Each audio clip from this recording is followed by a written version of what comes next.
I'm waiting for half of it, and then I'll share the result, and that will be an interesting data for today's speaker.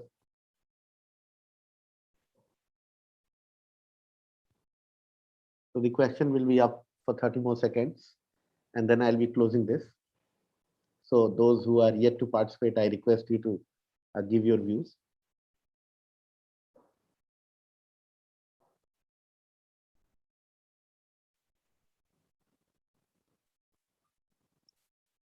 So thank you so much. Now I'll share the result. And I request Professor Alex to have a quick look and see what people think. So not enough data analysis and research is done before formulating the policy, and there is not enough public debate on the policy proposal before implementing. So all the options people agree to equally. There is no great difference among all of them. I'll stop sharing this, and then we go to the next poll. And this is about the broader question of education in India and the way it has to be imparted. So the question is, which of the following is the uh, most important in making higher education relevant in today's times? And the options are, there are three options: enhancing critical thinking skills by exposing student to multiple school of thoughts, enabling student to connect classroom learning with real life examples through projects, and vetting course curriculum by the industry experts.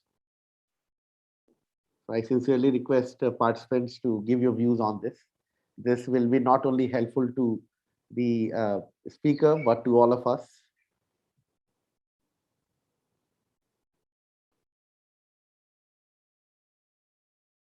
The question will be up for 1 more minute, and then I'll close and share the result.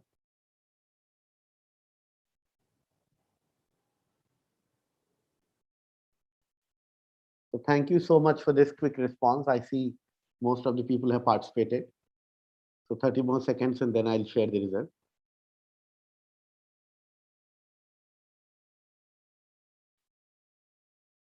Now I'll end this poll and share the result. And I not only request the guest speaker, but all of us, those who are professors and educators, to quickly have a look. I think first two options are liked by everybody and they all recommend. And that should be the case. So I'll stop sharing this one and I'll come to the last one. The last poll question is, which of the following tools are most effective in narrowing the gap between the rich and poor and combating inequality? There are three options. And I request everybody to go through these options and give your opinion. The first one is, government should focus on a tax system in which the wealthy pay more. A second one is, public spending should increase for programs that benefit the lower and middle class. And last one talks about the creating policies keeping changing environment in mind, whether the effect of technology or otherwise. And this is the last question. The question will be up for the next 30 more seconds. I can see very quick responses now.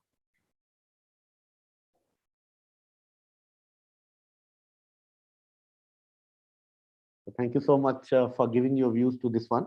I end this poll and share the result. And I am happy to note that most of the people believe that we need to do something with the policy. We need to come up with innovative policies. And I think that is a very good input for both the speakers today. Thank you so much for joining. Thank you so much, everyone, for joining today. I'm Sudhir Pandey, and welcome to Ahmedabad University. And we are a university who believe in a different kind of education. We do project-based learning, and we love to interact with people, and we love to debate on ideas. And this conversation series is one such platform where we invite deep thinkers and policy makers and deep academic who come and interact with our faculty member and to the larger audience. This is one of our objectives. So again, I'm very thankful to all of you for joining today. Uh, I would like to, it is a great pleasure to introduce today's speaker, Professor Alex Thomas. Professor Alex Thomas is a faculty with the School of Arts and Sciences at Azim Premji. He received his economics education from the universities in Madras, Hyderabad, and Sydney, and he has published both in national and international journals such as Economic Political Weekly, European Journal of the History of European Journal of History, History of Economic Thought, History of Economic Ideas, Journal of Interdisciplinary Economics. And prior to joining Azim Premji University, he taught introductory macroeconomics and microeconomics to undergraduate students at the University of Sydney. He has recently authored a very interesting book. The title of the book is Macroeconomics and Introduction, but this is a different kind of book. This book provides a lucid and novel introduction to macroeconomics issues and theories.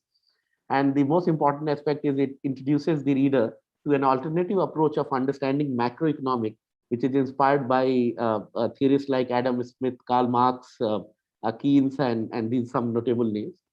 So we are very happy to have you, Professor Alex, here at Ahmedabad University in the conversation series. Welcome to the series.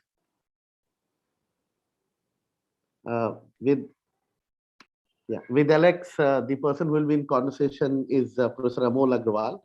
Professor Amol Agrawal is a faculty in the economics and public policy area at Amrit Modi School of Management, Ahmedabad University.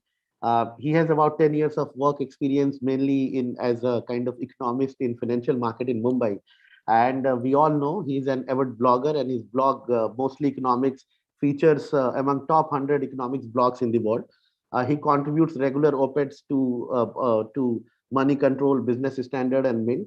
And he loves to talk about ideas, reads about ideas, and writes about them and reflects on them. So welcome, Amol, and to both of you. Before I hand it over to Amol, I would like to make quick announcements. I can see some of the people who are joining from the mobile.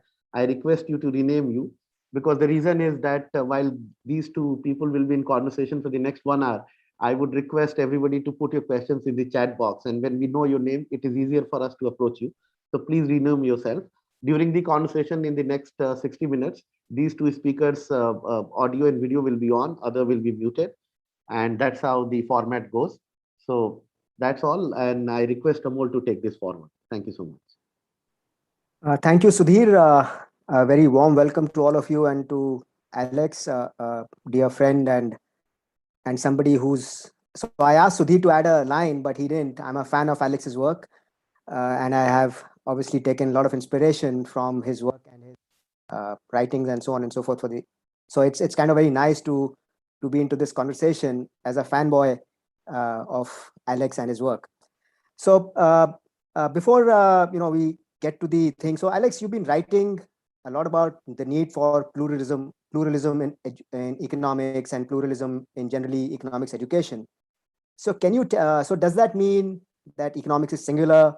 What does it mean? I mean, why is it that you've been writing about this, and why is there a need for pluralism in economics, and why now? Thank you so much, first of all, Amol, for having me here, and Sudhir for the housekeeping and for introducing me. So anyway, I'm very happy to be here and talking to you and to all the others in the audience.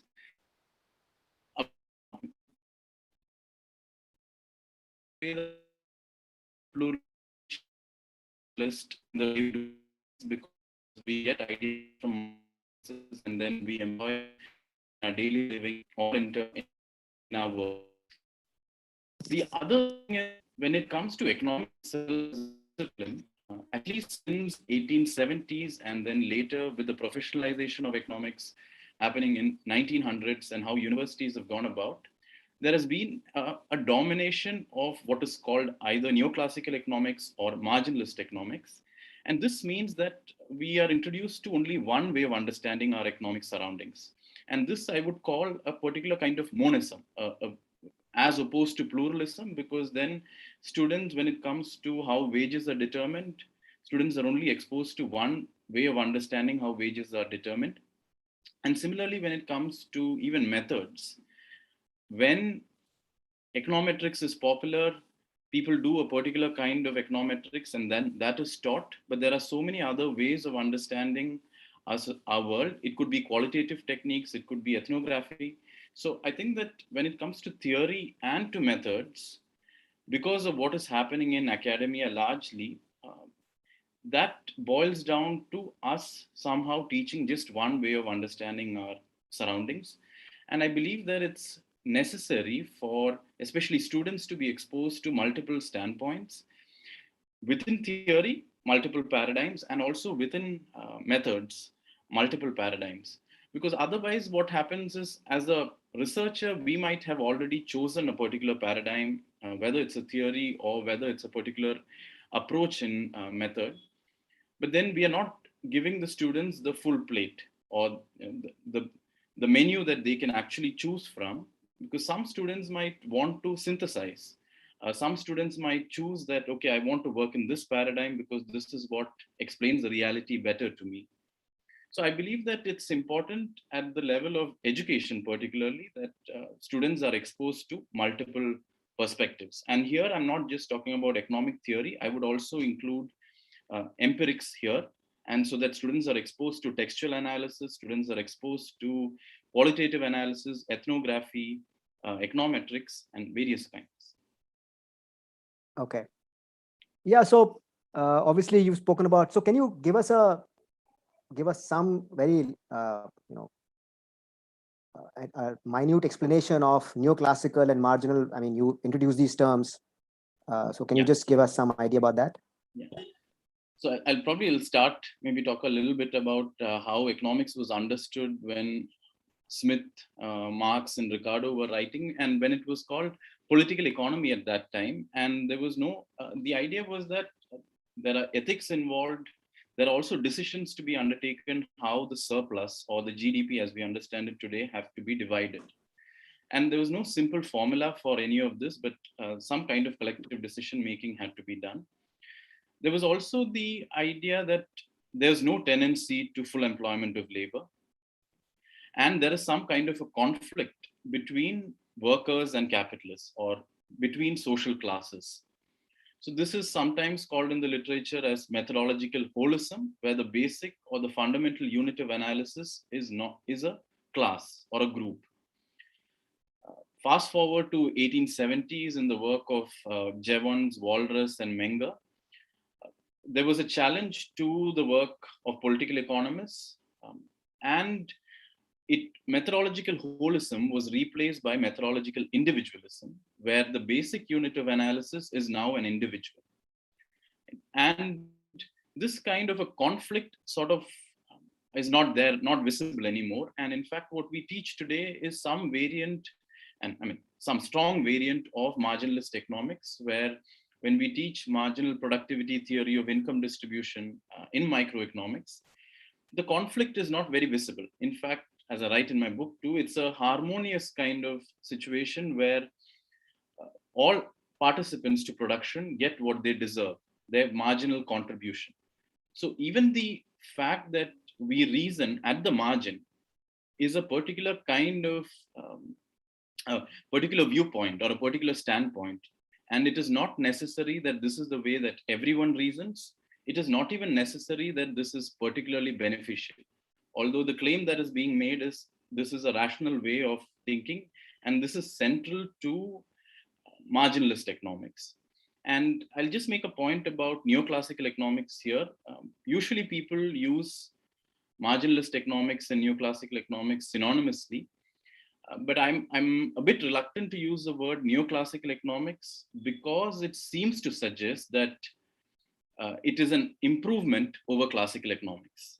Whereas to me and to many others working in history of economic thought, it is not an improvement over classical economics. In fact, it's a different paradigm. So in other words, they're not, I mean, you cannot talk of both of them as belonging to the same paradigm and then marginalist economics displacing or having a new viewpoint or bettering classical economics. So, which is why I call it marginalist economics, just to make the distinction that this is a different way of understanding our economic surroundings from that of classical political economy. Okay.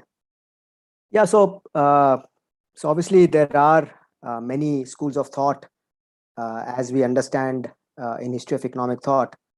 So, I mean, going back to the title of this seminar, if Smith, Marx, and Keynes were to walk into the classroom, economics classroom today, Will they be happy or will they be disappointed? So because there's a lot of criticism as far as economics pedagogy is concerned, and there is a fair bit of thought around how should this be taught. And at Azim Premji University, you've been involved into this. The whole core textbook has evolved out of that discussion. So, could you tell us how these pioneers of economic thought, as we read them today, how would they be reacting to what is being taught? I mean, would they be happy? Would they be sad? What would their view be? I mean, of course, this is an impossible question to answer. But I can only probably say that as having read um, Smith, Marx, and Ricardo to varying extents, I think that it's certainly disappointing because one thing that is visible in the work of Marx, let's say Marx, Keynes, and let's just take the case of Keynes, where although Keynes has been taught economics, or most of his economics is coming from Marshall and the marginalist tradition, what Keynes is doing in his general theory, which has been fundamental and path breaking in many ways, is really questioning his teacher Marshall. Or what Marx is trying to do in his work is he's trying to involve or engage in a critique of classical political economy. So what is common to all of them, or even if we go back to Adam Smith, he's critical of mercantilism and how governments have supported big trading companies like the East India Company and have thwarted competition. So what is common to me in all their work is a kind of critical engagement with the ideas of those times. But what I fail to see in most textbooks, because I haven't been to many classrooms, but most textbooks which are of mainstream nature, is there seems to be no role for debate. There seems to be no role for critical engagement. I mean, how do we critically engage with a book? Or how do we communicate in the classroom that there are various ideas that are co-evolving maybe, and people hold on to many different ideas? How do we bring them into the classroom and have a fruitful discussion?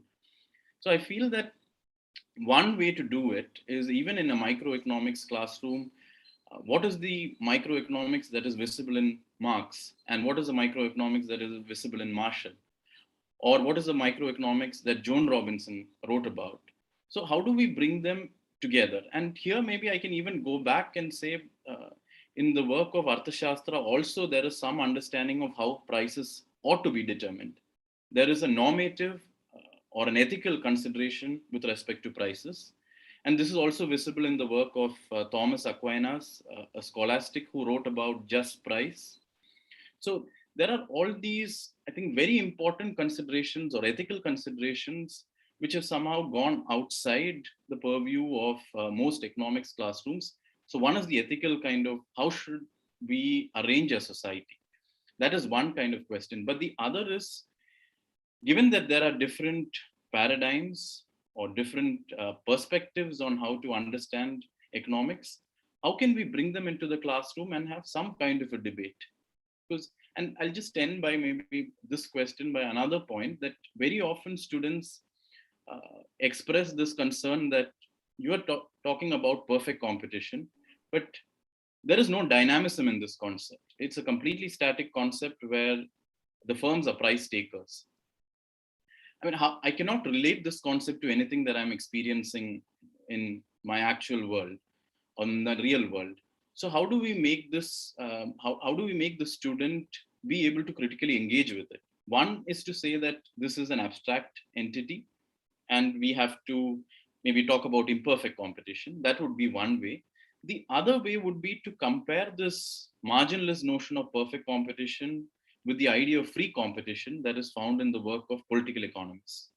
So what I've in a way tried to do in my book is a little bit like this, that there is a conceptual critique or different schools of thought. You bring them together and put them in one classroom, and you can see that there are different ideas or standpoints that emerge. The other kind of thing is, we cannot directly apply, whether it's political economy or marginalist economics, these toolboxes directly to the Indian context, because there are peculiarities of our context and our experience which are different. And in a classroom, I believe we have to engage with both conceptual critiques and contextual critiques in some way. So I feel, and in the work of, I think, Keynes, Marx, and Smith, you find them both coming together in a synthetic or a synthesized way. Okay. Yeah, so this is very interesting. So, you mentioned about your book, and so you've written, I mean, the one was a co-edited volume on pluralism economics, and another is your recent book titled Macroeconomics, which I believe has already become a bestseller. So many congratulations on the same. So, as a student of economics, you must have also gone through your own neoclassical sort of training, and done done what is required of you. So what is it that motivated you? What is it that drove you into history of economic thought? What is it? When is it that you realize that this is something which is worth doing? And then, obviously, something about your new book. If you could tell us the process of writing an economics book, especially during the pandemic. How did you cope with writing the book? Okay. All right. So in my bachelor's, when I did mainstream economics, I mean, I had certain contextual critiques. So I used to think, okay, these are too abstract and I can't really apply them. The Indian context is very different, or I had those kinds of criticisms. But then when I went to do my master's at the University of Hyderabad, I was introduced to classical political economy. And that's when I realized that there is also another paradigm that I had no idea about. So then I started exploring that paradigm. And in the same process, I also tried to read up more on marginalist economics. And then when the time came when I had to choose my MPhil topic, I thought I wanted to explore the origins of political economy, if I were to call it that. So I explored the work of Cantillon, who was an economist who was writing before Smith. So I wanted to look at some of the economists before Smith, like William Petty, Cantillon, the physiocrat Francois Quesnay. So that was my MPhil, and that's when I got interested in classical political economy as such. But since most of these classical economists and people who are working in that tradition are also constantly engaging with marginalist economics, it became important that I also critically engage with what is happening in the mainstream. Maybe not all the time, but at least some engagement then became important. And even in classroom, I believe that it is important for students, of course, to know the mainstream of the discipline. But it's also, I think, important that they know that there are people who are outside the mainstream and who have continued to be outside the mainstream, whether these are people who are working in post-Keynesian economics, feminist political economy, Marxian political economy, uh, ecological economics. Many of those are outside the mainstream, but research continues to happen in all these domains. So how is it possible to bring at least a flavor of that into the classroom, so that that then becomes important? So why history of economic thought? One more reason would be that very often when teaching microeconomics, especially the textbooks, they are very ahistorical in the sense that there is no real engagement with the history of their own discipline, or what is Marshall's contribution to today's microeconomics book, or what is Wixell's contribution to today's microeconomics book. So history of marginalist economics itself is forgotten, and that is also, I think, very a disappointing thing. So in my history of economic thought teaching, what I try to do is I try to have enough marginalist economists, classical economists, and Keynesian economists among the people that I'm trying to teach, because then when they go to study, or when they're already studying microeconomics and macroeconomics, they can see where the macroeconomics has come from. And one good example, I think, is teaching Hicks, because it is Hicks who popularized Keynes's work into ISLM model, and that's what we generally teach in our macroeconomics, and that goes as Keynesian economics. Whereas many people who read Keynes as general theory would argue that this is Hicks, more of Hicks and very less of Keynes. So even students get to contextualize intellectually and otherwise these ideas, so that we are not, we have some kind of a way to make sense of all this information that we are gathering, and we are able to classify it I think in a historically meaningful way. And in the process, I believe it also allows us to understand the limitations of what economic theories can do. Right? And here, the Indian context becomes important, and I'll connect this to the book that I wrote. Because very often, whether it's classical political economy or marginalist economics, to me, a student in India has to have a good, robust understanding of agriculture, since majority of Indians work in agriculture, but we should also have an understanding of society. And, when marginalist economics fundamentally is asocial, because one, the preferences are independent. Uh, so my preferences are independent of your preferences. But in political economy, there is dependence. But in the Indian context, then what does that translate into? So, how do we understand questions of caste? How do we understand questions of religion? How do we understand questions of gender? I think that these aspects have to be woven into our microeconomics and macroeconomics and any other course that we do. And given the importance of climate change, I believe that there should be a way in which both our core courses, that is micro and macro, is able to fundamentally incorporate these concerns from like the first chapter. Because if I take a look at the Hal Varian textbook on microeconomics, the chapter on externality, I think, is after 30.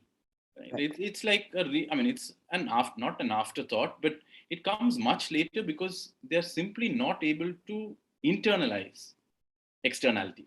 By definition, it is an externality because it's not fundamentally part of how prices are being determined. So, writing my book, I've been writing it I think it took me about 3 years to finish writing the book, but many of these ideas have been maybe somewhat engaging with it in as a student, as a teacher, as a researcher in multiple ways. And also at Azim Premji University, I had taught a course on understanding India where questions of caste and gender were important, and also with my colleagues. So I certainly think that maybe if I had written this book 5 years before, I don't think I might have included questions of gender and caste in the way that I have included it today. So that has been a kind of multidisciplinary kind of learning that I've had.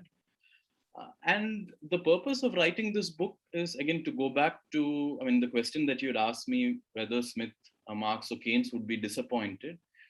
And textbooks often communicate economics as a settled science. There's no, what is the role for debate? Where are these ideas coming from? So fundamentally, it's ahistorical in that sense. There's no contextualization of ideas. And two, for the Indian student, I believe it's asocial. One, marginalist economics is asocial by definition.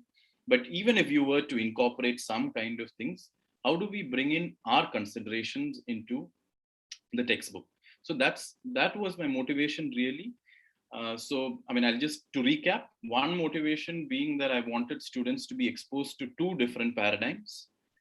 And secondly, it was to bring in a kind of critical pedagogy where Indian institutions or Indian specificities are given importance in the book. Okay. Yeah, so this is obviously very interesting. So what was it, during the pandemic, how did you end up, writing and that whole process? Can you take us through? Because we have students here and they'll be interested to understand this process of writing a book and the thoughts and how you really managed all this in this time period. So I think by the time the pandemic hit, I had to write maybe, I think, 2 more chapters or 2.5 more chapters. So I'd already finished about 6 or 7 chapters before that. It's, of course, it's some of these things are a bit difficult to talk about, but let me try and make them intelligible. Because on some days it would be that, I was writing throughout, or at least I was thinking about what to write for a long period, and I would just write them. One thing that I started doing with this book particularly is that I've been doing all my first drafts on paper. So I'm using a pen and I'm writing them on paper. because one is that I get distracted if I'm probably on the laptop, and if I have to search for something, then I go from there to a hyperlink, and then it's never ending.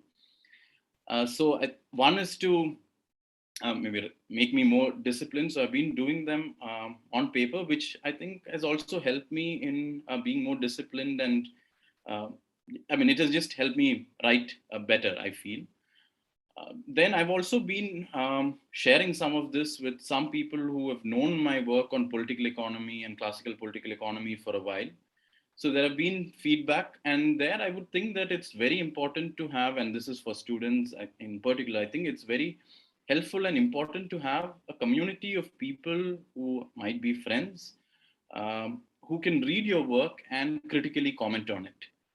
So I think that that is very helpful, because we learn a lot when we are engaged in some kind of a critical or a debate with people whose views might be different from ours. And even if it is similar, we still manage to learn. Then there was a whole process of revising, which I think is the most painful one. But once you've written the first draft, and then the process of revising, so here I must also mention that one of the things that I didn't mention before is I wanted to use some illustrations in the book. And this happened because one of my students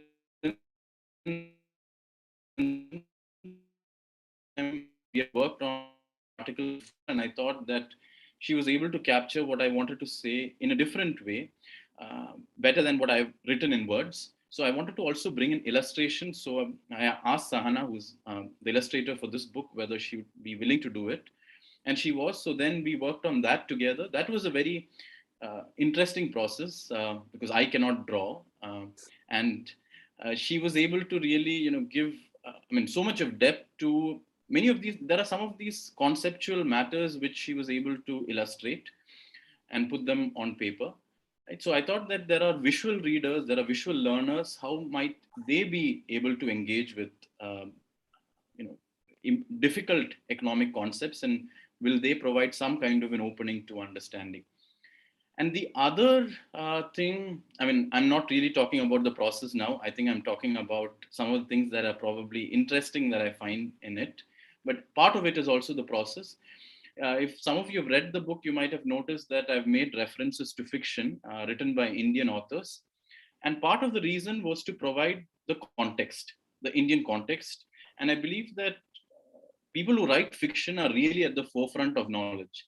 Because unlike academics who have to conform to certain journal styles or scholarly styles, I believe that people who are reflecting on the world and writing about it in literature, more broadly speaking, they are truly multidisciplinary or interdisciplinary. So they are able to capture the world in ways that I don't think I ever can. So I wanted to give the reader a glimpse of that, because usually in economics, we have mathematics for economists, statistics for economists, but we really don't have literature for economists. Whereas in a way, I think that, that really brings the context together, and it also provides a lot of insightful reflections. So I wanted to provide a flavor of that in my book too. And of course, this was limited to this was the limits of that is how much of literature I know, because I believe there's a lot of rich literature in regional languages, which one really needs to tap into. And what I've tried to do a little bit is to use translations from Tamil, from Hindi, from Marathi, from Telugu into English. So I've used some of that to communicate. So during this process of writing, it's also a process of selection, what material to use. And there are many people who have written about many of these things, what to include, what to exclude. And given that it has to be a book which I wanted to be read from, the first to the last page, I wanted it to be of a comfortable size. And then what kind of elements to include and exclude. That was broadly some of the things that at least the process or the thinking behind the book. Yeah, this is absolutely fascinating.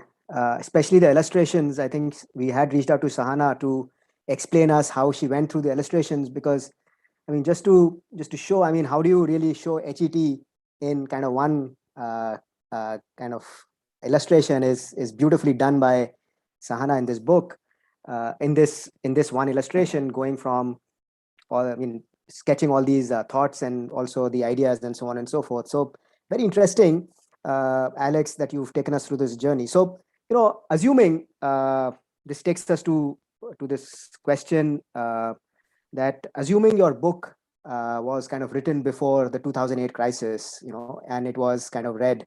So do you think after reading your book, the Queen Elizabeth, not reading the book, the Queen asked this question that, why didn't economists see the crisis and so on and so forth. So do you think by bringing a historical perspective into the macroeconomics textbooks and even the economic setting would have, helped economics in some way to see the crisis or to understand the crisis and so on and so forth a little better? Yeah, I mean, I certainly think so. I mean, not maybe my book, but I certainly think that, and I ask this sometimes in my macroeconomics exam. I used to ask this question, why is Marx not taught in macroeconomics?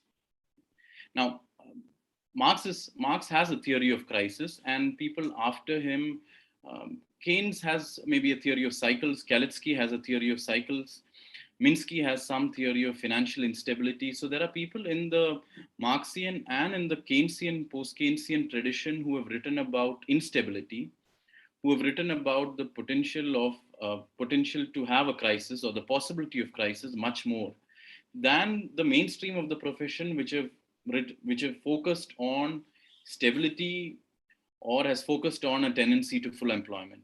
So I certainly think that if a student has, or if people had engaged more closely with Marx or Keynes or Minsky, or Kalitsky for that matter, we at least know that the possibility of a crisis exists. Therefore, we could have taken, or we could have planned, or we could have taken appropriate policies to minimize, some of the effects of those kinds of crisis, which is ongoing, which happens periodically, as Marx would say that, crisis is periodic in a capitalist system. So how do we understand that? And this helps not just, I think, economic students for knowing Marx, but I think this is helpful for governments, for people who are in businesses, because if there is a business cycle, it has an impact on sales and on profits. And how do we manage these cycles better from a management point of view? So whether it is a business, an individual, a household, or the government, I think that it's helpful for all of us to identify what could be the structural problems of our society and then devise ways to tackle it or to minimize that. Okay. Yeah, so this is again, going back to whatever we've discussed so far and so on and so forth, given the wide schools of thought, who is your sort of favorite HET economist in that sense? I mean, because I know this is a question which is controversial, so we might not want to get into current economists, but let's say from a historical perspective, who is your sort of favorite? Who do you think is the most overrated, and who do you think is the most underrated economist, which we should be studying and so on and so forth, or we should if okay, yeah, this is a very difficult question. So I won't really answer to. I won't give a maybe an answer directly to it. I think that when people who have influenced me significantly, but that's just not one, and this is the trouble. So if I were to choose between, I don't know, Smith, Ricardo, Marx, Keynes, Sraffa, maybe I would say Sraffa just because most people know Smith, Ricardo, Marx, and Keynes just by virtue of that. Because there are many things which are there in Smith and Marx that are not there in Sraffa. Just because Sraffa's work is not so widely known, I would probably say Piero Sraffa.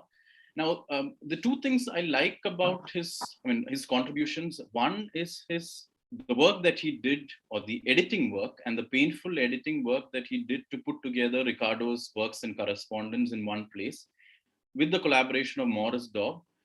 Now, today, these kinds of activity where people are compiling work, finding hidden drafts and pamphlets and putting them together, in the rank of scholarship, somehow this is not considered important today. But this was anyway commissioned by the Royal Economic Society in London, and this was done. But I believe that I believe Keynes as commissioned we, it, right? yeah, yeah, Yeah. yeah. So I believe that as we progressed, and now there's so much of information, but there has to be some way in which where we are able to curate information and where information is available in an accessible way. So whether it's the collected works of J.S. Mill or collected works of Ricardo or Smith or Keynes, I think this is really and to our knowledge. And I hope that more such works can be done and might be done in Indian context. For instance, we've been talking a lot about non-Indians here, but I believe there's a lot of work to be done of Indian economists where we are able to put their work together and bring out collected works. And recently, I can only think of the collected works of A.K. Dasgupta, which came out in 2 volumes, I think. But apart from that, there has not been a lot of interest or maybe support to bring out more such collected volumes. Now, the question of, I think, underrated and overrated, as I said, that's too difficult to answer, but maybe again, I'll try and answer it in a different way, which is to maybe talk about Adam Smith a little bit. And the reason I want to talk about Adam Smith here is, given his very important position in intellectual history for multiple disciplines, and unlike Marx, where it is easy to locate Marx's politics, the case of Adam Smith, it has been much more difficult, where people from both left and right of the political spectrum have tried to appropriate Smith in various ways. So very often we see invisible hand being used, Smith as a proponent of free markets, whereas I think a careful reading of Smith would reveal that it is not quite so. And there's a particular context in which he's writing. He's talking about the collusion between big governments and big companies. So, and then when one reads his views on education, again, we come to see that Smith is not an apologetic of capitalism or free markets in some ways. He understands the benefits, he also understands the limitations. So I think that, again, reading, there is no substitute for, I believe, reading some of these texts in the original. And there, I believe, both you and I, both of us are teaching history of economic thought in our respective universities. And I think there it's really valuable, where students actually are exposed to the ideas, because these ideas somehow are embedded in various ways. So it's important that we understand them better. Yeah, so we already have questions about missing Mises, Hayek, Friedman in one of the chat box. So maybe we can take that a little later. So again, one you mentioned about teaching HET. We both are teaching history of economic thought in our respective universities. But this is sort of a paradox. I just want to say this, that for this webinar, we saw 300 plus registrations, and we are seeing several of them logged in here. So there is obviously a lot of interest amidst students to understand this. But at the same time, the universities and colleges, so on and so forth, are not, still have not warmed up to HET. So, what explains this paradox that, on one hand, we see a lot of popularity with students, and this is a constant thing which Mark Blog and several others in their papers have written, that it's a very popular thing if you look at it that way. Papers being written, ideas, so many newspaper articles quote Marx, Smith, etc., etc. But at the same time, when it comes to our own profession of economics education, in most places HET is not taught, and it is not being reflected upon. So have you sort of thought about this? What are your views, and how can we make HET kind of popular amidst campuses way out? Because unless we do this, we can keep having these conversations on why HET is important, but unless the universities and the campuses wake up to the importance of the subject, So it's kind of still very rare. I've still not come across many campuses where HET is taught. And even if it's taught, it's kind of not really taught in the context, as you're mentioning, in the current context, you try and build the Indian context, you try and set this setting up. It is just taught as if, it's just some history class or something like that, not really in that fashion. So any thoughts on this? Yeah, so I mean, one is that I think in the certainly 1950s and 60s, many of I think the economists who are now way past their 60s and 70s, most of them have been trained probably with some history of economic thought in their curriculum, in the PhDs. But I want to make maybe 3 points. One is that I think today the academic profession and knowledge production happens primarily through journals. And there is a hierarchy of ranking when it comes to journals. And these rankings are also done by people who are in mainstream. And they favor certain kinds of methods or certain kinds of approaches where we've heard stories where if a person were to use let's say a post-Keynesian framework and submit that journal to a top mainstream journal, it will be rejected because they say that this is not the framework that they want to see. So then there is a journal ranking which happens, and because universities want faculty members to publish in again top ranking journals, automatically it means that things which we students and many of us might value, as whether it's economic history or economic anthropology or history of economic thought or qualitative analysis or feminist political economy, they don't figure into the journal rankings. So I think we have to, this is connected to how the journals are ranked, who ranks these journals, and also connected to how universities want faculty members to publish in these journal rankings. That's one. The second aspect, and I think this history of economic thought, also I try to communicate this in my classroom, that there are always academic fashions. At one point in time, Smith's economics was mainstream. Then let's say that different points in time, different economics have been mainstream. Keynes was mainstream at a point in time. Milton Friedman was mainstream at a point in time. Then when you look at more research programs wise, general equilibrium theory was popular. Everybody wanted to do PhD in general equilibrium at a point.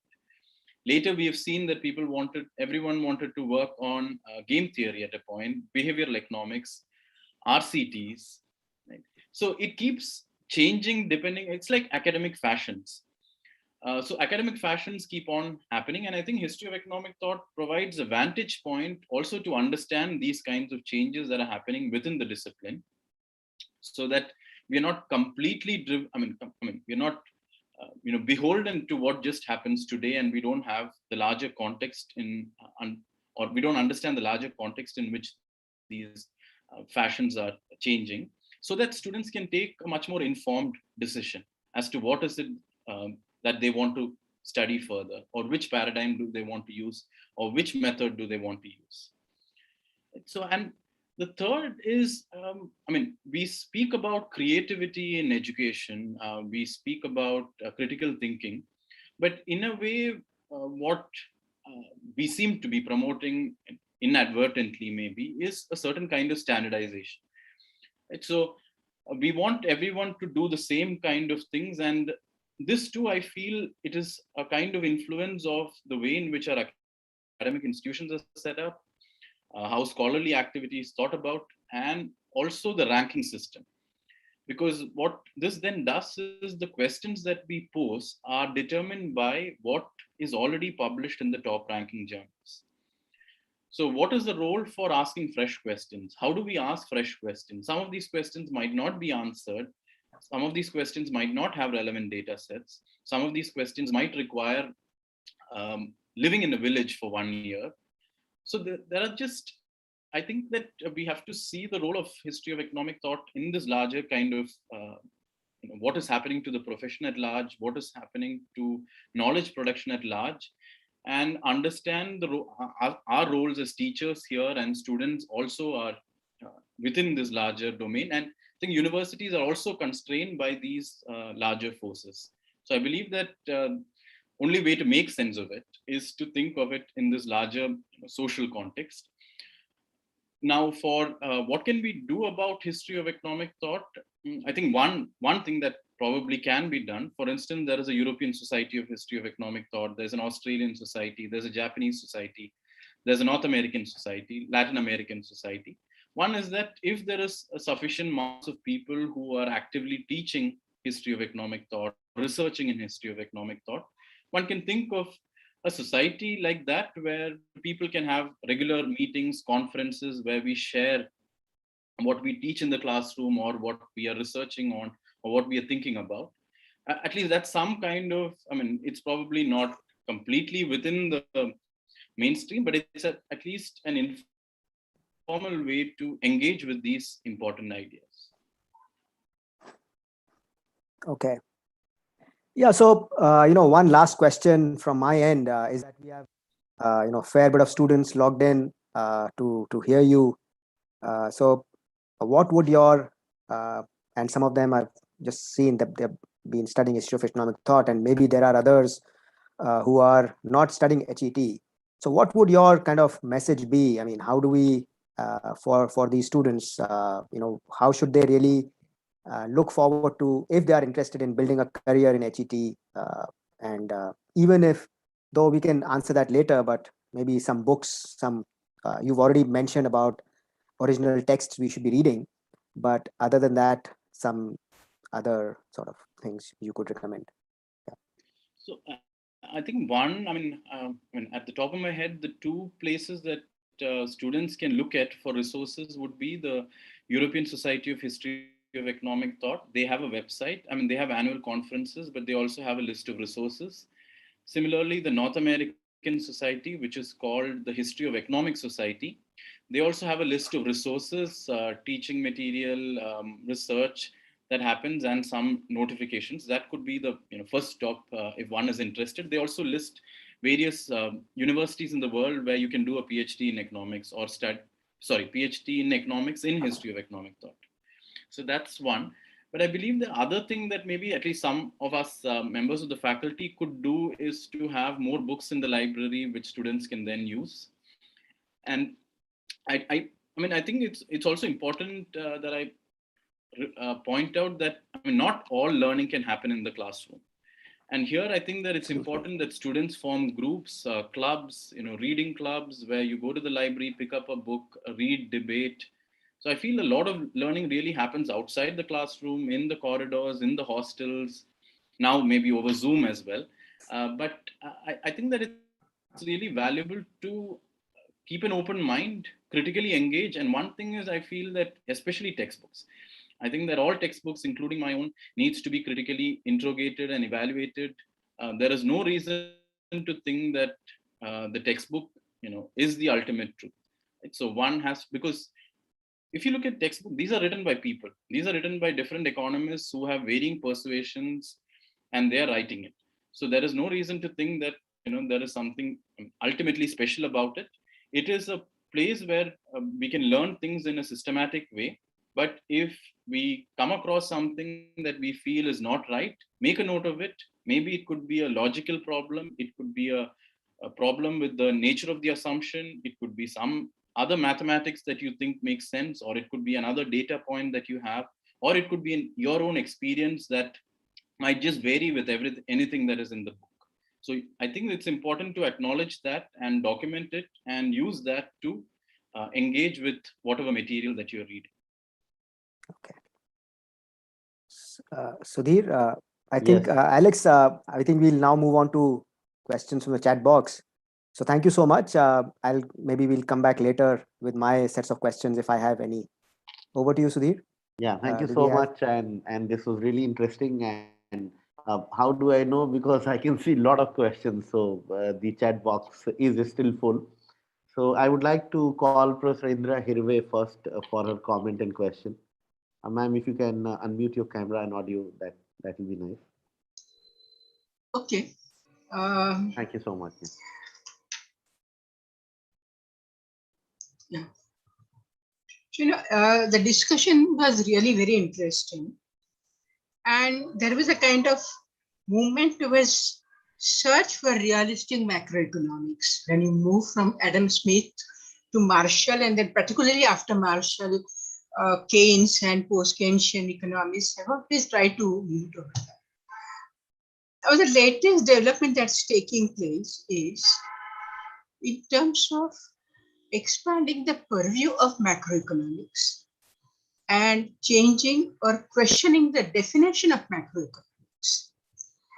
And that is called heterodox economics, which is known as outside the mainstream economics. In this economics, for example, it's a large area, but I'll just give you two examples. There are two ways in which they expect macroeconomics to expand. One is inclusion of unpaid work, and second is inclusion of environment, or you can say natural capital. Now, to give you an example of unpaid work basically forms or contributes to human capital formation. But though it is human capital formation and critically important human capital formation, it is not included in macroeconomics, and that's not correct. Secondly, unpaid work contributes to macroeconomics in multiple ways. For example, it subsidizes private sector because private sector gets labor, private sector gets what you call depreciation of labor, in the sense that taking care of wear and tear of worker at the end of the day, and the fresh worker goes to work the next day, etc., etc. And that's why private sector has to spend less on labor wages than that what they would spend otherwise. Similarly, it subsidizes the public sector because public sector also has to take care of so much which the household sector or the unpaid work is taking care. I would like to explain what is unpaid work just in a minute. That there are three kinds of human activities. One is economic activities which fall into the macroeconomics, typical conventional macroeconomics. Second is those activities which fall outside the conventional economics, which are but within general production boundary, and that is cooking, voluntary services, etc., etc. And the third is personal activities which cannot be delegable, and they are outside macroeconomics, at least today. Now, if they are contributing to so much to macroeconomics, it's argued by heterodox economists, and a lot of work is being done on that. Paid work into macroeconomics, and new macroeconomics needs to be developed. And a lot of work is being done. Our book is also coming on that area now. Second thing is inclusion of environment, because natural capital is something which contributes to economics very well. But natural capital is not considered as a part of capital in macroeconomics. And that's why what happens is that whatever losses or gains we get in terms of natural capital or natural resources are not a part of macroeconomics, and it is not included in national income accounts. And that's why we talk about green accounting and so on and so on. And the idea of sustainable development also needs to incorporate it, otherwise we will not be able to really see what is sustainable development. In other words, there is a need to expand the concept of macroeconomics to get it to move, to get two more areas into macroeconomics. And there is much more work is going on in terms of institutional economics and so on. And so I think when you talk of this, I think that it will be very interesting if you can extend your development of macroeconomics or move towards realistic macroeconomics to include these two things also. This is just a suggestion, and since we are doing some work in that area, I thought it would be nice to talk about it.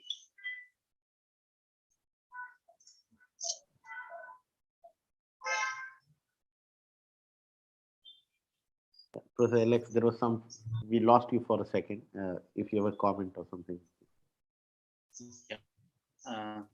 Thank you so much, Professor Indra Hirve, for that. And I've also some of your work on this in this area. So I mean, although I didn't mention it in the presentation, actually in my book, the two things that, I mean, one of the two things that I write about this exclusion of unpaid work from GDP, and the other one is green accounting. We have engaged with that in the book. It's just that today that discussion did not happen.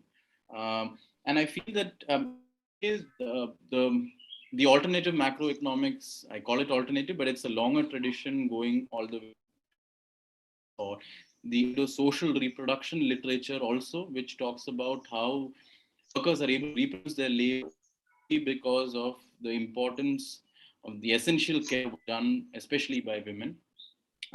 So I've also engaged with some of this work in this tradition and provided students an introduction to this aspect. So, I mean, yeah, today I didn't talk about it, but thank you. Okay. Yeah, thank you. Thank you so much to both of you. Now I would like to invite one of our MA Economics student, Ayush. Ayush, can you switch on your camera and ask a question? Yes. Please. So basically, as far as we have been discussing about the interrelatedness between all the disciplines and how they interact with each other to form the society, and even Stoics had this idea of logos, and Renaissance period was the idea of Renaissance man, that having ideas from all the disciplines and using them. But as far as I can see in modern times, what is actually happening, that industries are growing and their prime motive is just focused toward growth, and growth in itself has become an end rather than a mean to development of humans, and human development has rather become a mean toward growth. So there's kind of an exchange of roles here, and that's something I am very much concerned about. So what are your ideas regarding that? And the second thing is, as you mentioned, using all these scholars' work in history of economic thoughts like Marshall and all those people. But the point is the demand for those work in industries. Like if I want to become bank PO, and majority of Indian youth is going toward that section, banking and insurance and all those fields. They are not learning Marshall and other people. Rather, they are just doing some accounting stuff, and they are just focusing on how should I earn maybe six-figure income and so on. So the intellectual curiosity is diminishing with time because of the demands in industry. So how can we actually fill this lacuna between the intellectual curiosity and this demand of industry in education system?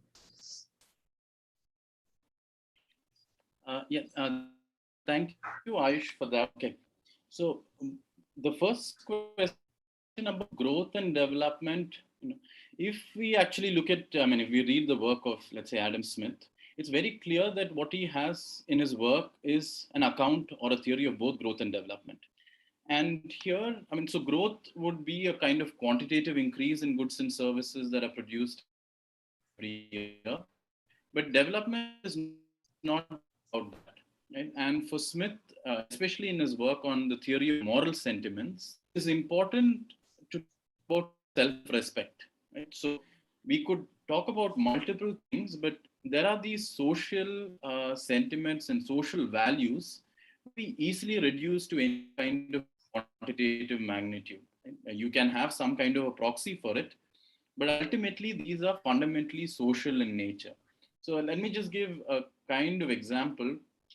We might think that a mobile phone or access to internet is optional, but in a society, we cannot simply make that claim because it today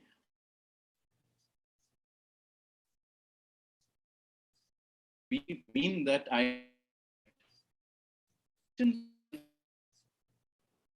Alex, we lost you again.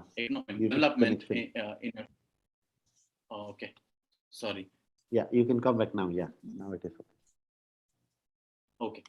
Yeah. So I was saying that in Adam Smith, there are these notions of development which can be understood through his writings on the theory of moral sentiments, that book, and also how he discusses ideas of self-respect. What is necessary for a society? There, in fact, he argues that education is necessary for all. So these are, in a way, to me, more central and how we should think of development. Because when and also why when Adam Smith is writing, it's not that economics profession was divided into growth theorists and development theorists and macroeconomists and microeconomists, right? They are talking it, I mean, they're writing as if they're all interrelated. And today, I think that kind of a coherent perspective is very difficult for students and for to have because of the specialization and the specialization that has happened. So I feel that, just reading Adam Smith, many into growth and development. And let me just make maybe which is that in Adam Smith, we have already notions of division of labor, where it's clear that if there is an expanded production, you have increase in labor productivity, you have some kind of technological progress. Now, this kind of a similar idea, David Romer talks about the importance of technological progress, economic growth. And he won the Nobel Prize some years ago. Now, as someone who has read Adam Smith, and maybe there are, of course, the specifics, but as a core idea itself, I'm not very clear that Romer has contributed to our overall understanding about the role of technological progress and growth that was not there in. So then let me move to your next question about accounting. It's interesting that you ask about accounting because I was talking about accounting last week in my history of economics. Very often we think of accounting as being apolitical, as being ahistorical, but accounting is one of those things which are deeply philosophical, deeply ethical, deeply political. And let me try to explain. When we are talking about accounting, we are talking about what to include, means we are talking about what to exclude. Now, the choices that we make on what to include and what to exclude, and let me go back to Professor Indra Hirve's comment, it's exactly that. Now, GDP is an accounting. It's some kind of accounts. But are we including unpaid work here? Are we including ecological destruction here? Right? So that's about GDP. Similarly, when we come to the question of how do we measure inflation? Do we use consumer price index? Do we use GDP deflator? We use wholesale price index? So these are, and these are not, you cannot have a formula for answering any of these questions because these are deeply social and political questions. And let me now take a much more, maybe kind of a example, that of depreciation. How do we measure depreciation? There could be many different ways of measuring it, but because there are tax benefits, if we can show depreciation, how we measure depreciation matters because it has an impact then on tax that is collected. And why are there so many chartered accountants and so many financial personnels? Because these help save money. And there's a particular history through which these have all come about. To me, that in a way, really fascinating because it's deeply, deeply political and deeply philosophical. Now, the way this accounting might be taught today might not be that in this kind of a critical. But I believe that it's very important to look at the history of accounting. Okay. Thank you, sir. Thank you so much, Ayush and Alex. Now I would like to invite Professor Pallavi Vyas. She has a question. Professor Pallavi, if you can unmute yourself. Yeah, just unmuting. Hi, Alex. Thanks a lot. This was really enlightening. So just thing on perspective, like how much, this history of economic thought is like one thought versus another. But isn't it just all about, I just see a lot of harmony between these thoughts, right? Is that, I don't know whether you mean what you mean by pluralism is that harmony. But I think everybody is just building on like seeing different aspects of society and writing about it, right? And there are these economists have gone through, different stages of society. And I just don't, honestly, at times, you got to invoke Karl Marx. And at times, Adam Smith is dead on, right? Like, so it's not, like, why do we, in history of economic thought is like, it's this versus this. And I just don't see it as a versus. I see it as all part of like the richness of economics, I mean, just to add to that, like, this idea of sorry, just to add to that, just the idea of heterodox economics, right? It's like, why aren't certain aspects being introduced into GDP? Like when I took a class with Gary Becker, that was his concern as well. Like, it's like, but he's, put into the neoclassical economics thing, but it's not that neoclassical economists have not been thinking about it, but now it's got a tag that I'm a heterodox economist, like, because I care more or something. You know what I mean? Like, it's like neoclassical is like cold-hearted rationalist versus like, people that care about externalities and women. You know what I mean? Like,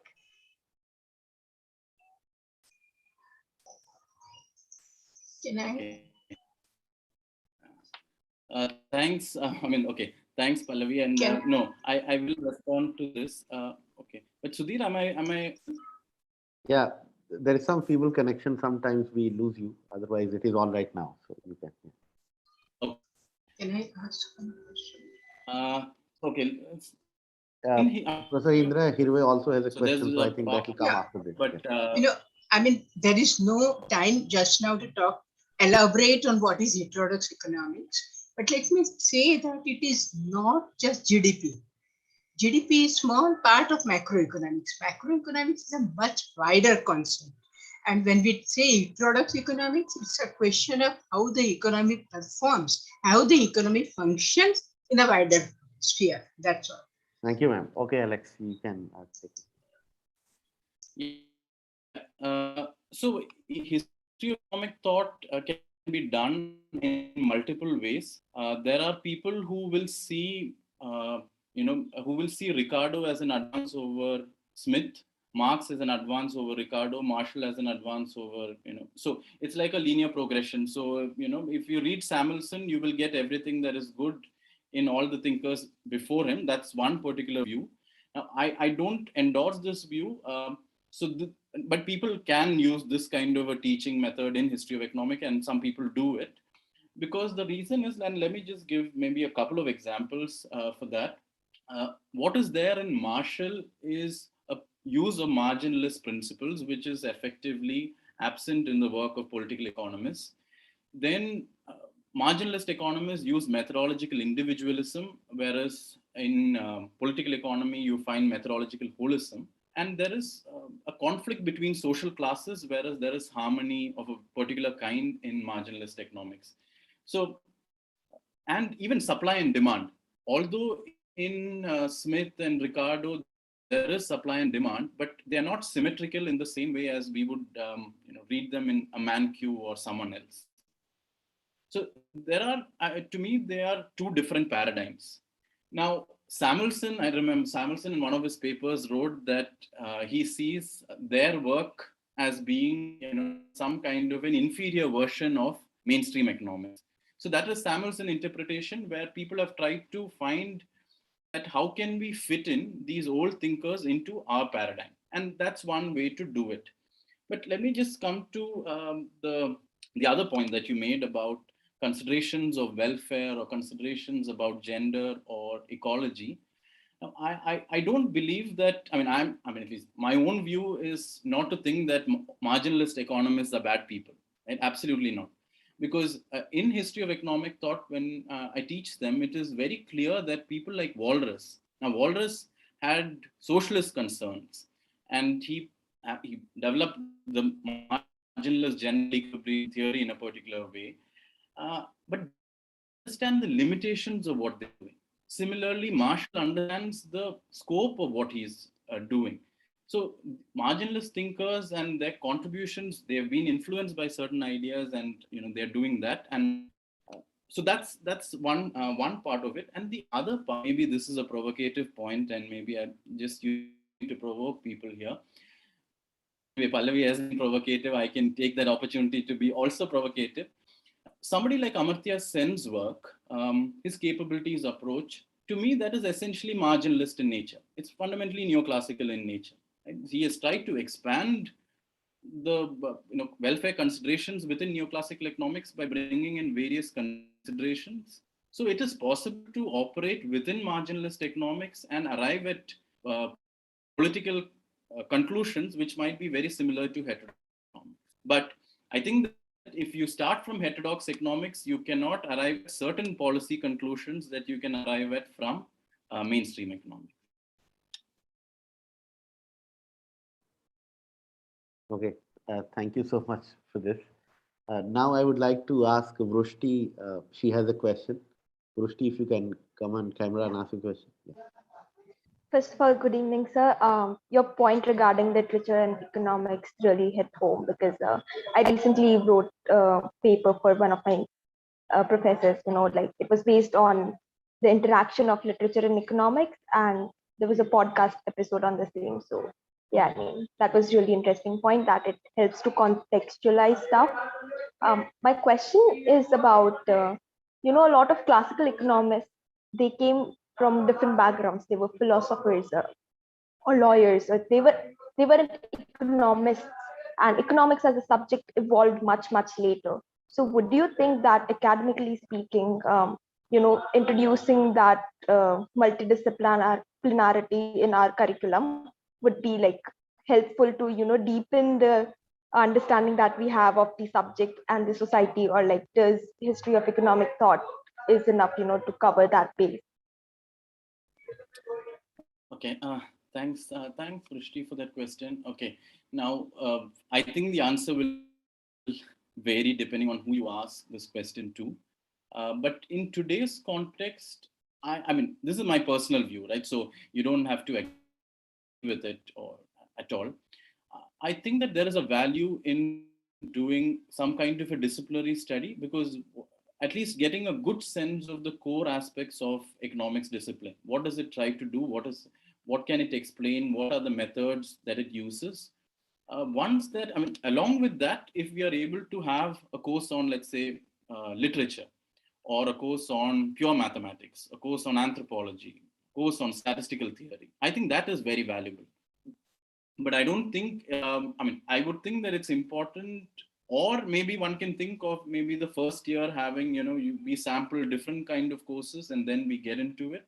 But I do believe that it's important to engage with people from other disciplines and ideas from other disciplines.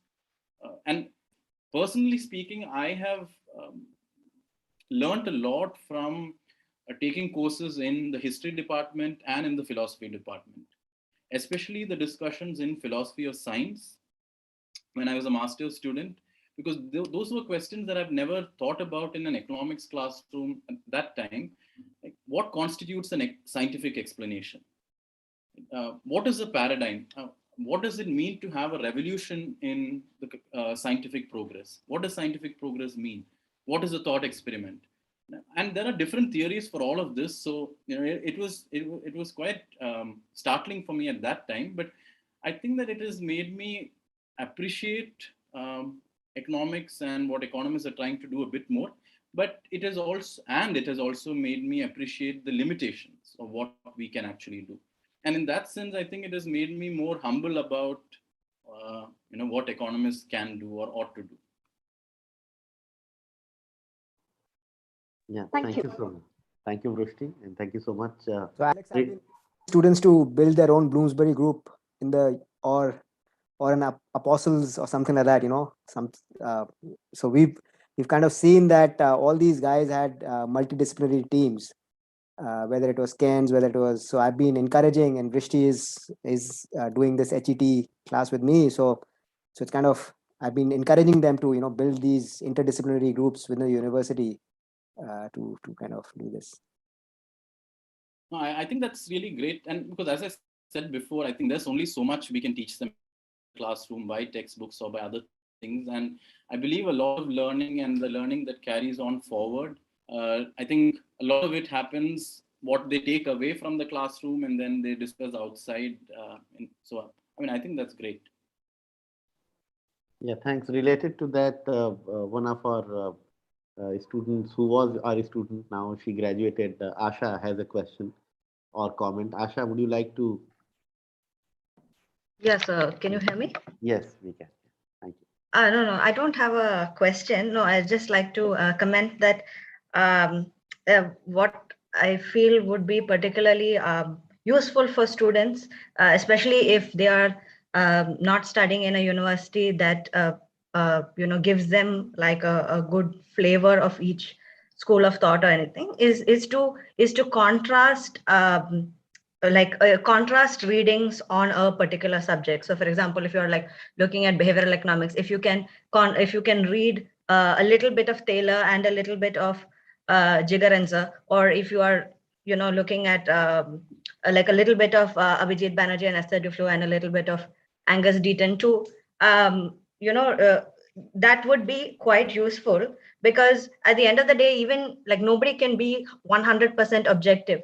So I mean, but the challenge then, at least for most students, I feel, is I mean, it's not an easy thing to do, So like you're reading like this very difficult material, at least initially, or like when you're talking about like reading Marx and Ricardo, that is like infinitely more difficult to do. So the question is why, like especially in terms of like job prospects, right, with history, like economic history and history of economic thought, if that isn't so much to begin with, why should I even do this? So I would just say, in terms of the motivation, is like and even though I haven't formally entered the job, I haven't entered the job market, I think I can see like this difference in myself, is that there's this thing of path dependency. So if you can get used to reading like more serious material, then it does challenge your thinking.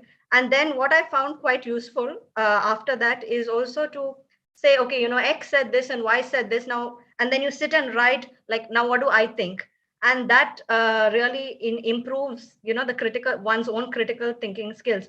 Now the question is like, why should I do that? Well, and also Professor Palivi was saying this, we have these different voices that are there in the subject of economics, but the whole economics as a subject has been able to grow because of the presence of a credible opposition, right? So so even if we're not going to become like a historian of economic thought, even if I go on to work at a central bank or as an accountant or something, what I feel would be particularly useful is that I can bring some measure of like, questioning and some sort of like balance into the mix. And I suppose that would like spill over and just not so easily jump onto the bandwagon. And also like if professors relate this to real life, right? So if you were to ask the question, well, is the Black Lives Matter movement the same as the civil rights movement? And like, what is the economic, like what happened in economics at that time and how it influenced things? I think that sort of appeals to the students in a more real way. But and also, yeah, you were saying, like it's not possible to teach everything completely. I agree. But we can find other ways of engaging with this content. Like there are quite a few good podcasts. One is the Economics Detective podcast, and then there's a YouTube channel called the Institute of Economic Thinking, which also features all these other thinkers than what is like usually discussed in the newspapers. So those would be good sources to look at. But I would just like to say, like, finally, that both in my undergraduate and in my postgraduate experience in the Ahmedabad University and in Madras, like I was very grateful for the fact that like all of my professors, even though they were influenced by one particular school of thought, when they taught us, they did not like thrust that upon us and say, it's my way or the highway. So this is like a responsibility that the teachers have, and I'm very glad that there was no forcing down of one particular ideology. So yeah, thanks. Thank you. Alex, if you have a comment on that. Yeah, thanks, Asha, for that. And I think I completely agree with all the things that you've said. And let me just add on or reflect on some of the things that you mentioned. I think that when students think of reading a textbook, they find it easier somewhat. And whereas if there's a journal article, okay, it's difficult and it's been published, so there is some kind of a fear. Maybe if it is Ricardo or Marx, there is even more kind of difficulty in trying to understand that text. But I believe, I mean, in thought, what I try to tell them, all these are texts. These are all people like us who have written in various ways. We should be able to critically evaluate all of them. It is not to say that if I, in the tradition of Smith, I will not criticize Smith. I think that is a very unhealthy form of scholarly engagement. So I believe that what history of economic thought then do is to perform this critical engagement. And I think that's what you also mentioned. What do you think about these ideas? So just by virtue of that, it would be useful, I feel, that if students were given maybe 20 pages of Marx or 20 pages of, you read it and you critically engage, evaluate what are the things that you like, what are the things that you don't like. So that itself is kind of confidence to the reader. The other point, I mean, when you mentioned, putting papers in opposition to each other, like Deaton versus Abhijit Banerjee, that is a particular kind where you're just putting papers which are falling within the same paradigm. What history of economic thought can do is also to talk about, let's say, how the question of employment is understood by Marx, by, let's say, the question of employment is understood in the mainstream. And here, let me just relate this to the recent Nobel Prize. Card's work, I mean, I don't know so much about the econometrics bit of it, but in a way, it assumes the inverse relationship in quantity of labor and the real wage. Some kind of a functional relationship assumed, and this comes from a microeconomic setting. Under conditions of perfect competition, if you impose a minimum wage, it leads to unemployment. Right? This is because your supply and demand curves are constructed in a particular way. Whereas in Smith or Ricardo, you will not find such kind of constructs, different alternative view of thinking about the economy. And in that framework, no functional relationship like this between this kind of a mathematical strong functional relationship between wages. So depending on the kind of theory that we are exposed to, it means that a lot of empirical effort will then be used to verify, quantify that in various ways. So it would also be useful to present to the student ideas about employment or wages which are coming from two different paradigms. And this point about job, let me just make a comment on that. It's true that we have to think of job prospects, but it's also true that we don't know what of us 5 years from now. Right? So we cannot be extremely instrumental in the way we think of job prospects. Maybe just we think of the entry point. But if all of us have studied the same economics, standard economics, all of us have studied the same thing, micro, macro from the same textbooks and econometrics, everything similarly, what is it that makes us unique? Right? What is it that makes us different? And I think your point here, like, what do you think is important? And here too, I believe that history of economic thought, economic history, philosophy, literature, these are courses which will make you stand apart from the regular person who does not have these insights. Because in business, a lot of decisions are made from conversations. Can you converse with sufficient breadth, sufficient depth, and also ask deep questions? And I think that these are extremely valuable, just to live in terms of living, but also in terms of different, all kinds of work. And the learning here is, I think, transferable, where we are not just talking about maybe developing or using a particular statistical tool, but we can also talk about the history of that statistics. We can also talk about what are the limitations of that. And we can also compare that with maybe to events happening in other disciplines. And that, I think, is anyway fascinating wherever we might be working in. Thank you so much, Asha and Alex, for this very interesting point. Professor Mole, if you have a question, you can go ahead. Yeah, so I've been scrolling lots of questions, Alex. So one question another MA student, Durga Nagori, asks is, in your opinion, what combination of economic thought does Indian economic journey follow? Is there, we've not really spoken about Indian economic thought. I mean, you've kind of touched on it, so maybe it's a good way to write about. And there is also another sort of a question on Gandhian economic thought. and its kind of relevance. So something. I mean, if you could just combine those two questions and. Yeah.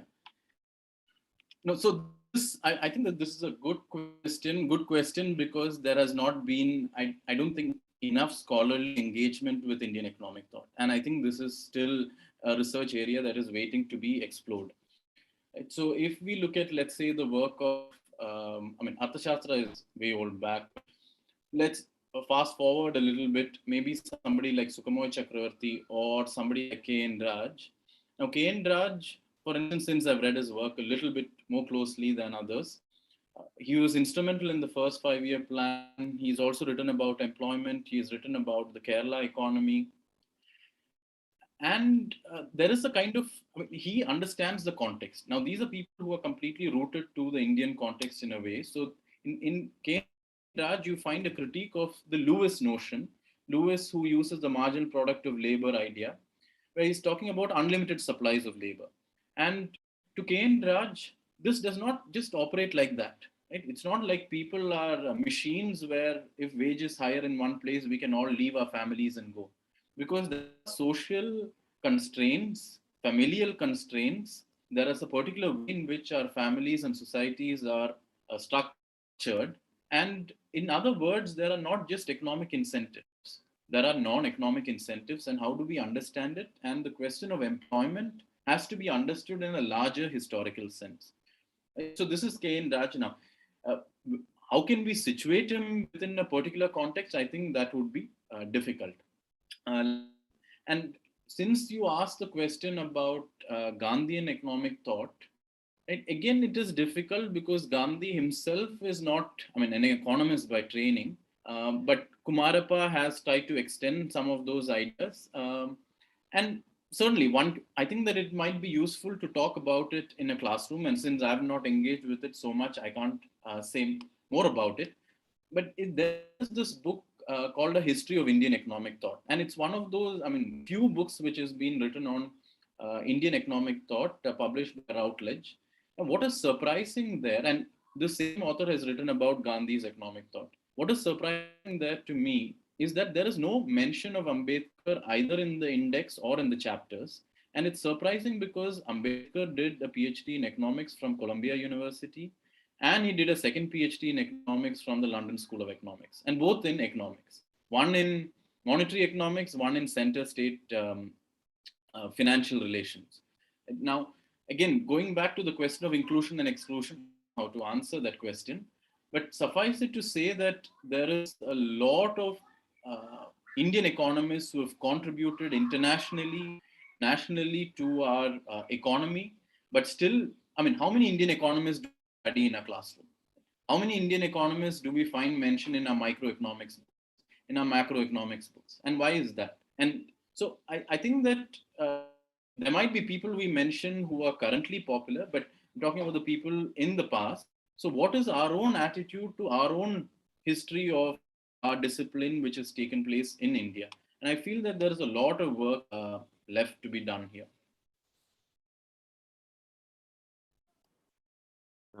Thank you so much. There is another question by one of our students, and she has built the context in a very different way. But I'm just asking the question. She's saying that in this current scenario, which school of economic thought or which ideas can help the economy come out of this unemployment crisis? If you ask me the question, I will certainly say classical political economy. Right now, I don't think. I mean, the way I think of paradigms is not to think of them as something that in this problem you use this, in that problem you use this. To me, it's not like that, because I believe a paradigm has to be sufficiently open enough to accommodate different predicaments. Now, if it is a crisis, many heterodox traditions or political economy traditions are able to deal with it much easily than the mainstream tradition. And I think this also goes to the question that Amol asked earlier, that because people were not trained, people were not exposed to these ideas or theories of crisis or theories of business cycles, there was no way in which they could anticipate it, or even financial fragility or instability. So I think that there are paradigms broadly, because Professor Indra Hirve mentioned it, broadly called heterodox, but it could be post-Keynesian economics, it could be classical Keynesian economics, which enable us to answer a lot of questions. But one thing I must mention here is a distinction between what is considered to be mainstream economics today and heterodox economics is today, because of the use of marginal principle, marginal cost, marginal revenue, some kind of cost benefit analysis, they are able to talk about all in the world. Views have distinction between what is an economic issue and a political issue. But because of the use of certain kinds of methods, it is possible now to talk about everything. Whereas I think in political economy, there's still a certain kind of scope where we are trying to say, we are talking about employment, unemployment, poverty, wages, strictly calling economic issues. Now, what is economic is also debatable, but still, I think a narrowing of focus to me is sometimes more fruitful than expanding the focus in a wide spectrum where you can use the same method to any question. Okay, thank you so much. For the last question, I would like to invite Professor Supratim Dasgupta. Professor Supratim, if you can ask a question.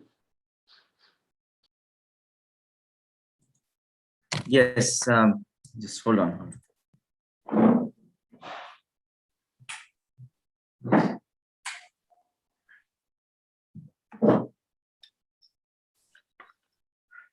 Yes, so so thank you for the very interesting conversation, because we heard a lot of views, and it was very encouraging to see a lot of students ask the questions, because we really don't have the students participate in such a large extent. So I think, kudos to both you and Amol for actually encouraging the students to ask. I'll just ask one very simple question that you had at the start of the conversation. You had spoken about a pluralistic approach. So when should students ideally be taught a course in history of economic thought, or something of a more multidisciplinary or interdisciplinary course on the various schools of economics? So, as also in the lines of Asha, I'm not sure if they can be taught when you're teaching principles in the first year probably. So what is a good time to actually introduce to them to these concepts, to economics students? That question, okay, I'll respond in two ways. One, I just respond to it specifically. Yeah. I think maybe a later end of second year or maybe third year, I would say, because then they already know some of these concepts, and then they are trying to understand where it fits in. But I must here share one of the feedback that I had received from one of my students when I taught history of economic thought. And the response was that if there are 3 courses in microeconomics, why can't there be 3 courses in history of economic thought?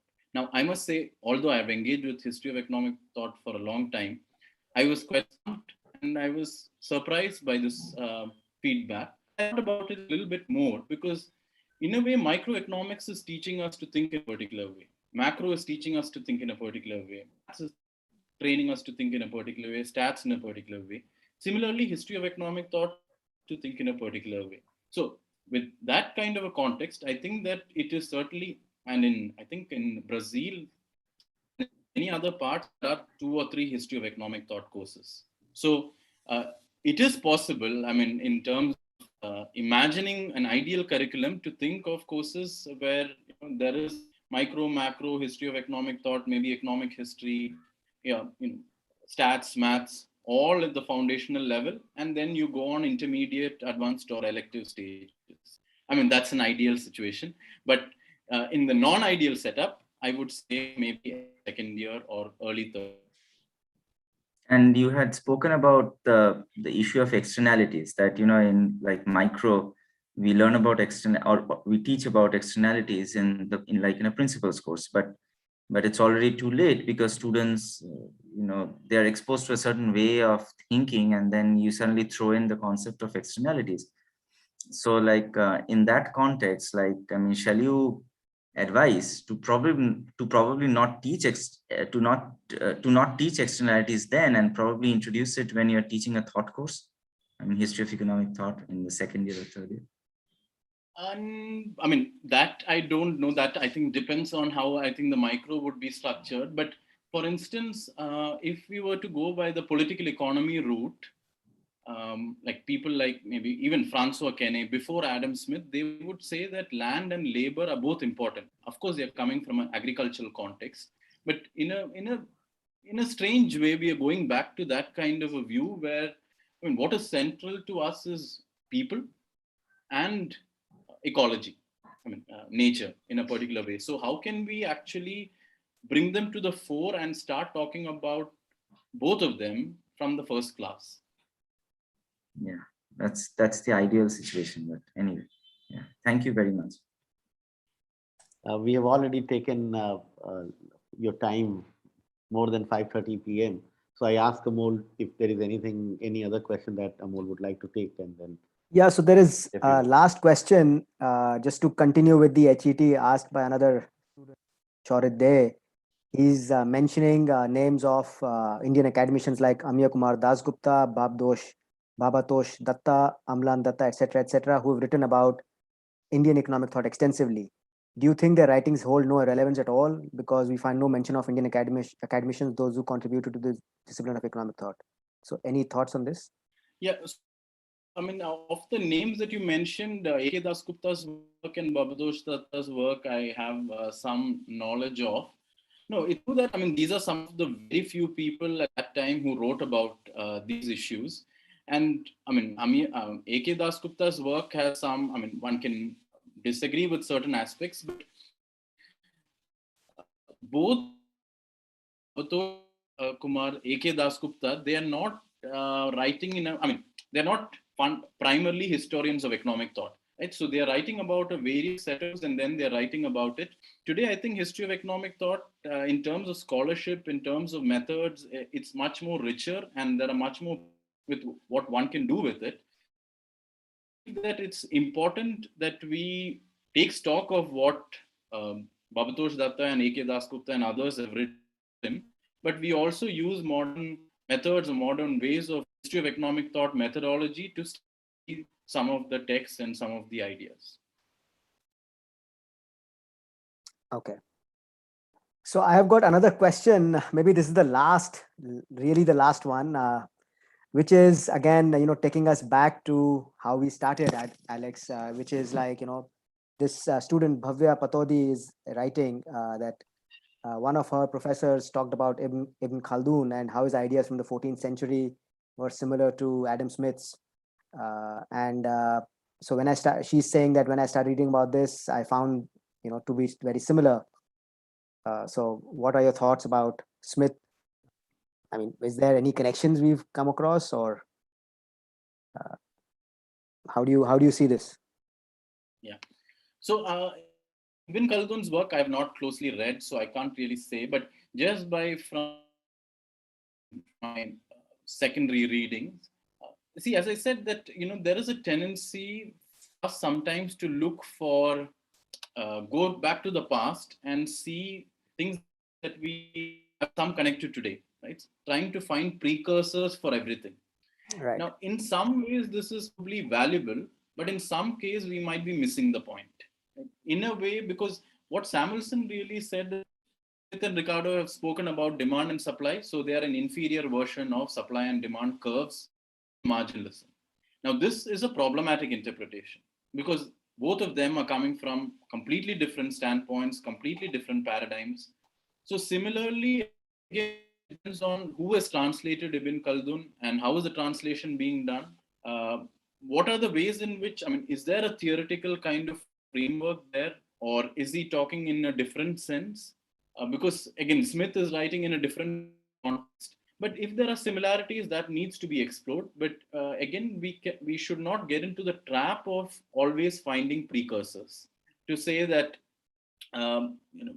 Marx had this idea always before someone else. Or even, sometimes people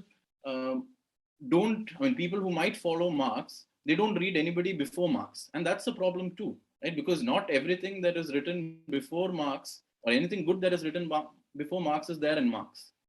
So, at all points, we have to exercise caution. It's difficult, constant vigilance. We might like the person, the author, or the idea, but I think we still need to be able to critically evaluate it and historically contextualize it. Okay, thank you, Alex. This was, I think we'll just, maybe end it here. Just fabulous sort of thoughts. And we do hope that there is a sort of a school of Indian history of economic thought, which you can chair and encourage scholarship. And all the students who've logged in here can be, your PhD students going forward or something like that. I don't know. So that will be very interesting if, some Indian HET forum can develop under your sort of guidance and so on and so forth. That will be very encouraging. At the same time, this is really my pet question, which I ask all the conversation series people, is to tell us some books or something which we can read, some things which you think students can benefit from on HET, and even your large thoughts on literature and HET, something on those lines, and then we can end.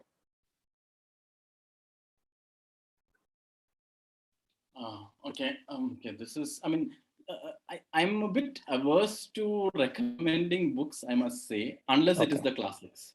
Okay. And the reason for that is I feel that, I think I can only say that, go to the library, browse, pick what you like and read. Because I believe it's important that we develop our own unique ways of seeing, and that only comes from when we are able to select and go and browse and take what we like, whether it's a book of fiction or a book of non-fiction, except for the classics, which anyway everyone knows. But I believe that I think that we should.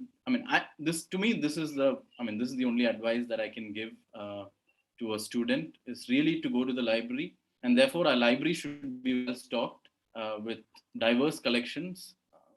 And I think that you should just pick and read whatever you like. It might be unrelated to anything today, but maybe 5 years from now you might take ideas from it.